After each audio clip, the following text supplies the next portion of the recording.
नमस्कार दोस्तों, आप सभी का स्वागत है आपके अपने YouTube चैनल वैकेंसी गुरु में।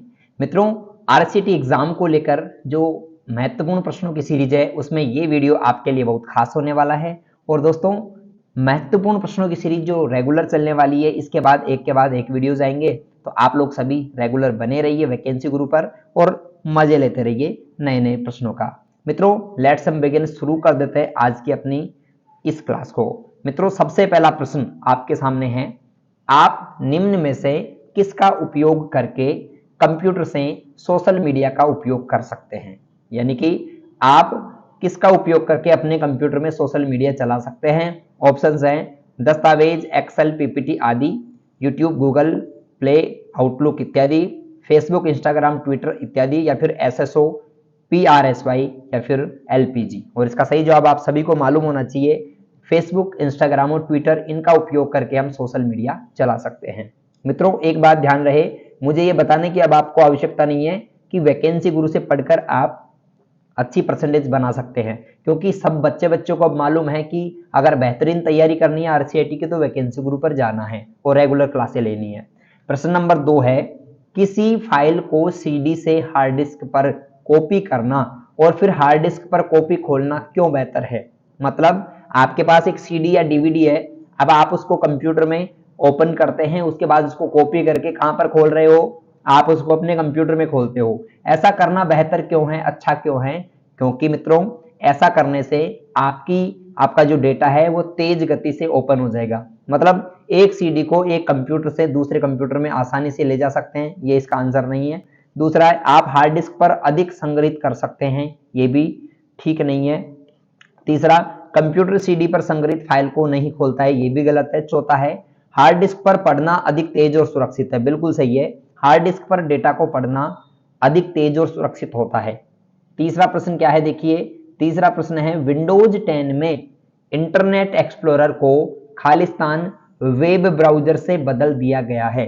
यानी विंडोज 10 में इंटरनेट एक्सप्लोरर को अन्य नाम से अब बदल दिया गया है, यानी उसका नाम बदलकर और दूसरा नाम रख दिया गया है। तो आपको ध्यान रखना है कि विंडो 10 में जो नया जो वेब ब्राउजर आया है इंटरनेट एक्सप्लोरर के स्थान पर, उसका नाम माइक्रोसॉफ्ट एज है।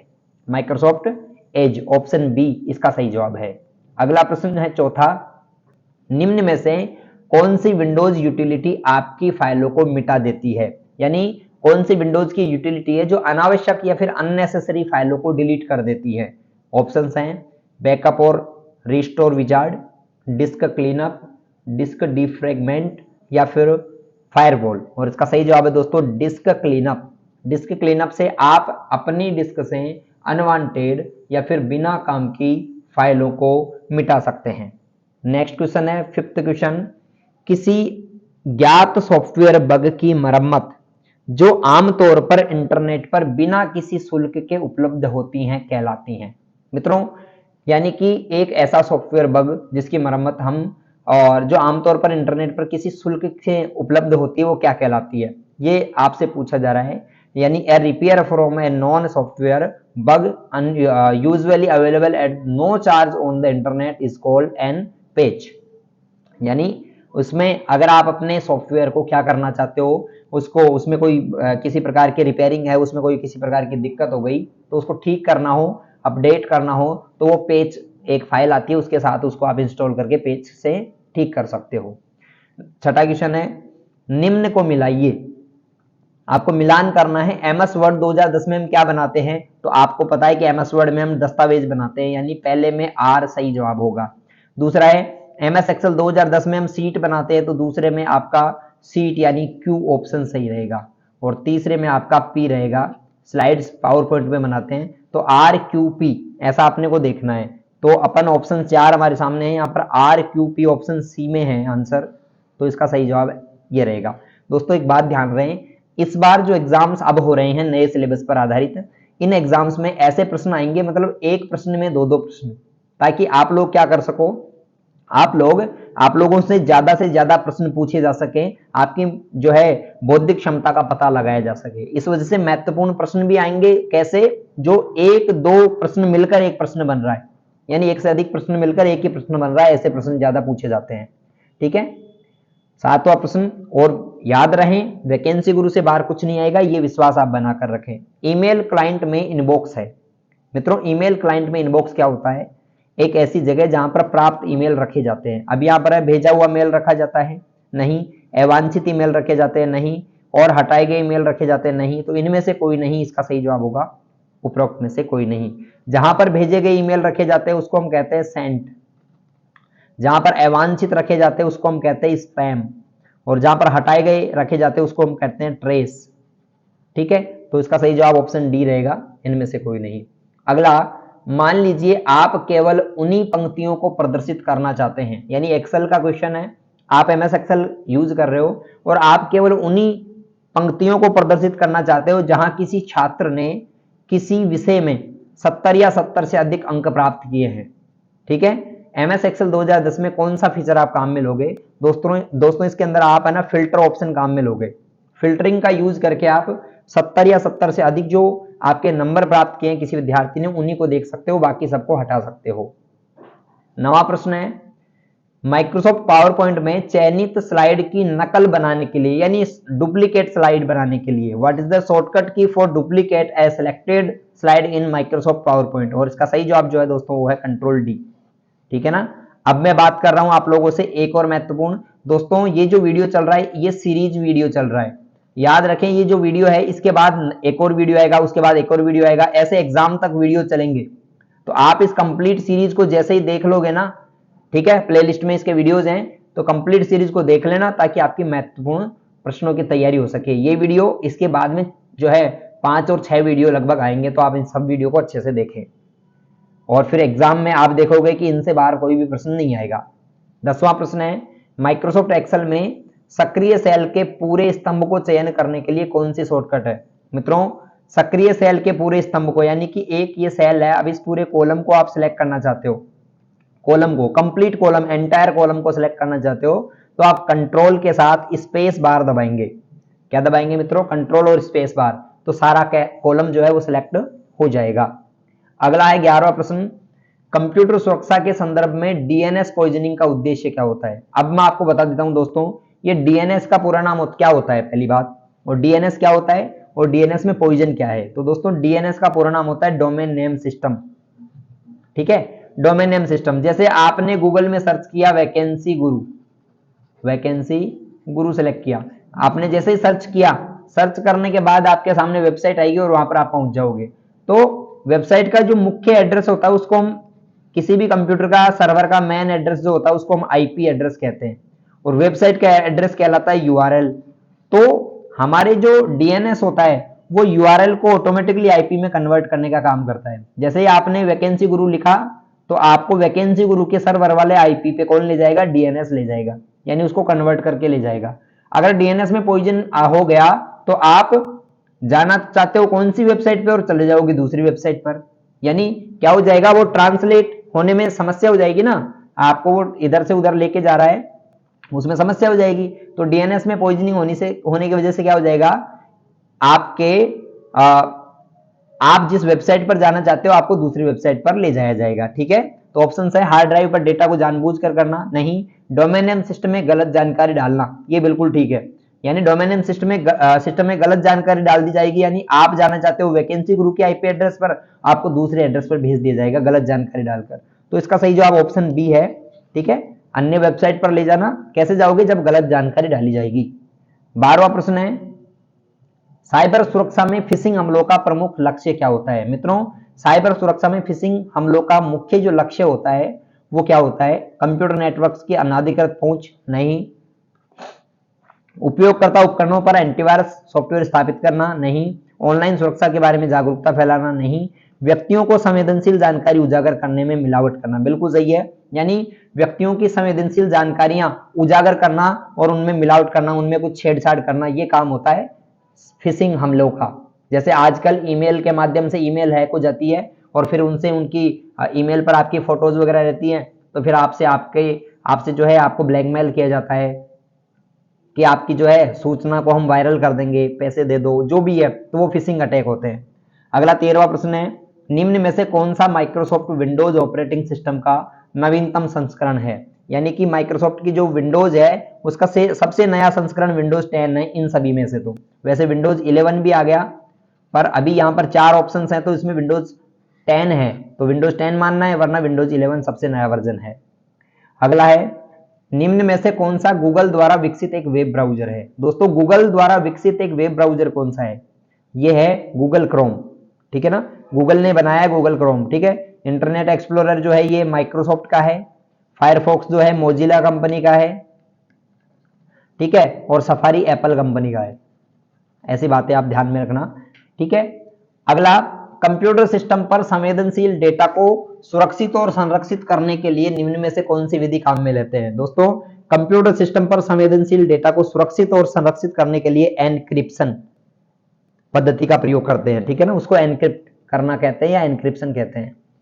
16वां, निम्न में से कौन सा एक इनपुट डिवाइस का उदाहरण है? दोस्तों इनपुट डिवाइस यहां पर प्रिंटर आउटपुट है, स्पीकर भी आउटपुट है, मॉनिटर भी आउटपुट है, तो बचा कौन? स्कैनर। स्कैनर इनपुट डिवाइस है, ठीक है, तो ऑप्शन बी इसका सही जवाब होगा। अगला देखिए, एमएस पावर पॉइंट में स्लाइड को पुनः व्यवस्थित करने के लिए कौन सा दृश्य काम में लेंगे? दोस्तों स्लाइड्स को पुनः व्यवस्थित करने के लिए जो है रीसेट करने के लिए, जो रीअरेंज करने के लिए जो बेस्ट ऑप्शन है वो है slide sorter view. Slide sorter view मतलब इसमें क्या होता है, आपकी कंप्यूटर स्क्रीन में सभी स्लाइड्स ऐसी छोटी छोटी पिक्चर्स के रूप में आ जाती हैं। अब आप इनको उठाकर एक दूसरे के स्थान पर रिप्लेस कर सकते हो, जैसे इसको यहाँ ले जा सकते हो, इसको यहाँ ले जा सकते हो, इसको यहाँ ले जा सकते हो, ऐसे रीअरेंज कर सकते हो, उठाकर रख सकते हो। स्लाइड सॉर्टर व्यू स्लाइड को छोटे छोटे सॉर्ट कर देता है स्लाइड्स को, है ना। अगला, खालिस्तान राजस्थान राज्य के निवासियों को शिकायत निवारण के पारदर्शी और जवाबदेह साधन प्रदान करके सशक्त बनाने की अभिनव ई गवर्नेंस योजना है। दोस्तों राजस्थान में जो राजस्थान के निवासी नागरिक है उनको कोई भी परेशानी हो सरकार से संबंधित तो वो शिकायत कर सकते हैं, ठीक है, ताकि उनको कोई भी परेशानी नहीं रहे, तो इसके लिए राजस्थान संपर्क पोर्टल बनाया गया है, ठीक है।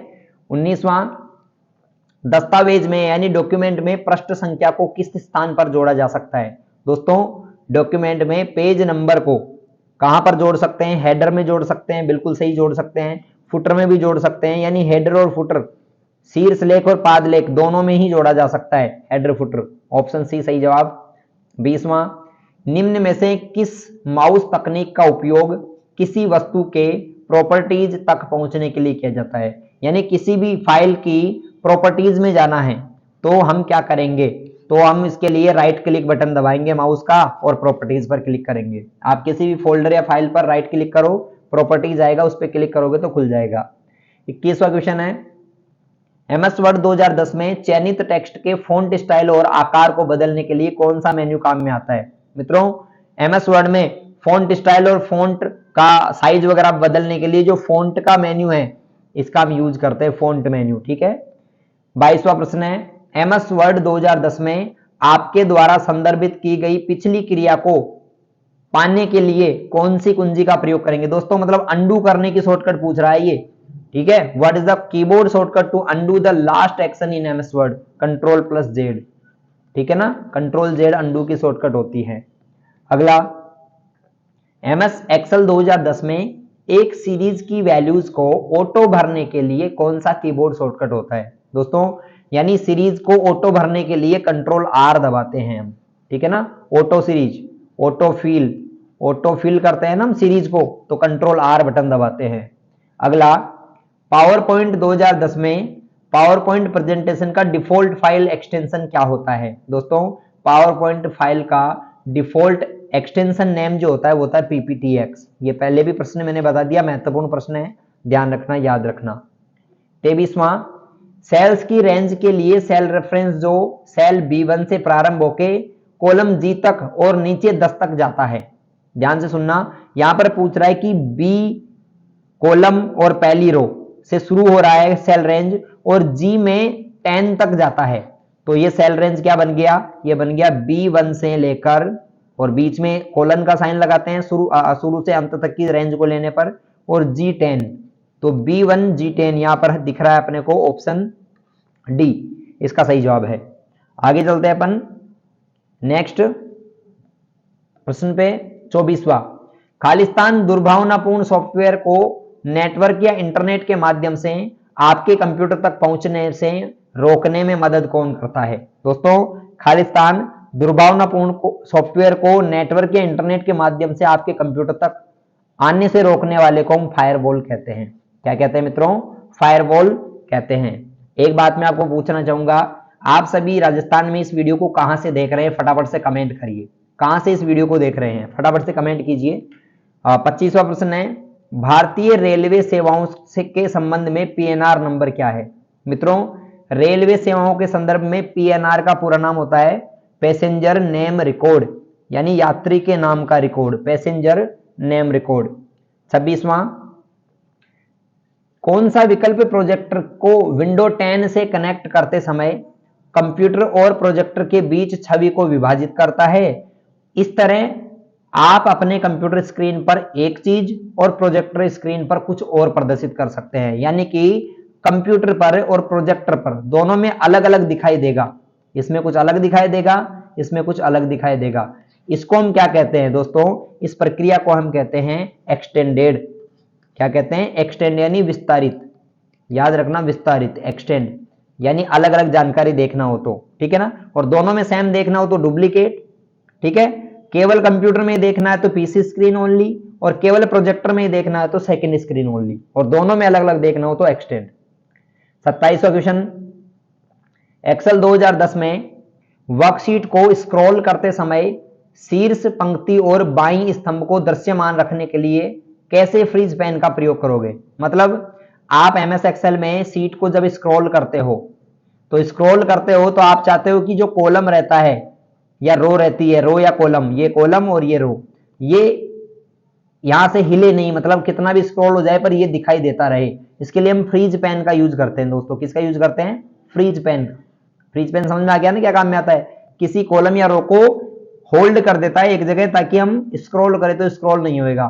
तो इसके लिए कैसे करेंगे? तो ऑप्शन है, पंक्ति और स्तंभ का चयन कीजिए और फिर व्यू टैब में जाके फ्रीज पेन पर क्लिक कीजिए, ठीक है। दूसरा, व्यू टैब में स्प्लिट ऑप्शन का क्लिक करना है, गलत। तीसरा, पंक्ति और स्तंभ हेडर पर राइट क्लिक करके संदर्भ मेन्यू में फ्रीज पेन यूज कीजिए। और चौथा है, चयनित सेल्स को फ्रीज करने के लिए कंट्रोल F दबाइए, गलत। और पहला क्या है? पंक्ति और स्तंभ का चयन करो, उसके बाद क्या करना है? व्यू टैब में जाओ और फ्रीज पेन पर क्लिक करो। ऑप्शन ए इसका सही जवाब है, ठीक है ना, व्यू में फ्रीज पेन कमांड। अगला है 28वां, निम्न में से कौन सा ई गवर्नेंस सेवाओं के रूप में माना जा सकता है? यानी इनमें से कौन सी है जो गवर्नमेंट की सेवाएं हैं? ड्राइविंग लाइसेंस गवर्नमेंट की सेवा है, ठीक है। कार चलाना नहीं है, सब्जियां खरीदना नहीं है, टी शर्ट प्रिंट करना नहीं है, तो ड्राइविंग लाइसेंस गवर्नमेंट की ई गवर्नेंस सेवा है। अगला, विंडोज में टास्क मैनेजर खोलने की शॉर्टकट होती है दोस्तों। विंडोज में टास्क मैनेजर खोलने की, यानी टास्क मैनेजर आपके कंप्यूटर में क्या क्या टास्क चल रहे हैं, क्या क्या काम चल रहे हैं, उसके लिए हम कंट्रोल ऑल्ट और डिलीट बटन दबाते हैं। ऑप्शन ए इसका सही जवाब है। अगला है, एलसीडी पैनल के प्रकार निम्नलिखित हैं। दोस्तों, एलसीडी पैनल के जो प्रकार हैं वो नॉर्मल होता है और रूफ माउंटेड होता है। दो प्रकार के एलसीडी पैनल हैं, प्रोजेक्टर भी इसी प्रकार के होते हैं एलसीडी पैनल के। नॉर्मल होता है एक, और एक होता है रूफ माउंटेड। कीबोर्ड पर फंक्शन कीज की संख्या 12 होती है, सबको मालूम रखना चाहिए। कीबोर्ड में F1, F2 ऐसे F12 तक के बटन होते हैं। इन बटनों को हम क्या कहते हैं? Function keys. 12 संख्या होती हैं। निम्न में से कौन से वैध खोज इंजन हैं? इनमें से कौन से वैलिड सर्च इंजन हैं? तो दोस्तों, सर्च इंजन आप सबको मालूम है, गूगल, बिंग और याहू, यानी ऐसी वेबसाइट जहां पर हम जाके कीवर्ड के मदद से यानी कुछ लिखकर सर्च कर सकते हैं, उनको सर्च इंजन कहते हैं। Google, Bing, Yahoo search engine है। अगला, ब्लूटूथ और वाईफाई दोनों तकनीक वाले स्मार्टफोन के संबंध में नीचे दो कथन दिए गए हैं, तो आपको पहचान करना कौन सा गलत है, कौन सा सही है। कथन एक है, ब्लूटूथ की तुलना में वाईफाई की रेंज कम होती है। ब्लूटूथ की तुलना में वाईफाई की रेंज कम होती है, गलत है ना। वाईफाई तो ज्यादा दूर तक जाता है, ब्लूटूथ कम दूर तक जाता है। दूसरा है, वाईफाई ब्लूटूथ की तुलना में तेज गति से डेटा संचारित करता है, दूसरा सही है। वाईफाई ब्लूटूथ की तुलना में तेज डेटा ट्रांसफर करता है, अर्थात पहला कथन गलत और दूसरा सही, यानी ऑप्शन डी देखो, पहला कथन गलत और दूसरा सही है। 34वां, एमएस वर्ड 2010 में जब आपका डॉक्यूमेंट प्रिंट होने पर कैसा दिखेगा, ठीक है, तो उसे देखने के लिए कौन सी विशेषता है? यानी आप देखना चाहते हो कि जब मैं अपने डॉक्यूमेंट को प्रिंट करूंगा तो कैसा दिखाई देगा, उसके लिए हम प्रिंट प्रीव्यू का इस्तेमाल करते हैं। प्रिंट प्रीव्यू यानी प्रिंट करने से पहले देखना। और 35वां क्वेश्चन है, पावर पॉइंट 2010 में टेक्स्ट और ऑब्जेक्ट में कस्टम एनिमेशन जोड़ने के लिए कौन सी सुविधा है? दोस्तों, पावर पॉइंट 2010 में टेक्स्ट और ऑब्जेक्ट पर कस्टम एनिमेशन जोड़ने के लिए हम एनिमेशन पैन में जाते हैं। कहां जाते हैं? एनिमेशन पैन ऑप्शन में, यानी ऑप्शन डी इसका सही जवाब है। ऐसे करके 35 में से कितने प्रश्न आपके सही हुए कमेंट करके बताओ। और एक बात और बताओ, कहीं आपको डर तो नहीं लग रहा तैयारी में कि सर हमारी तैयारी नहीं है, हम क्या करेंगे? अगर ऐसी कोई बात हो तो कमेंट करके जरूर बताएं। ठीक है दोस्तों, मिलते हैं अगले वाले वीडियो में। तब तक के लिए आप सभी को नमस्कार, जय श्री राम, धन्यवाद।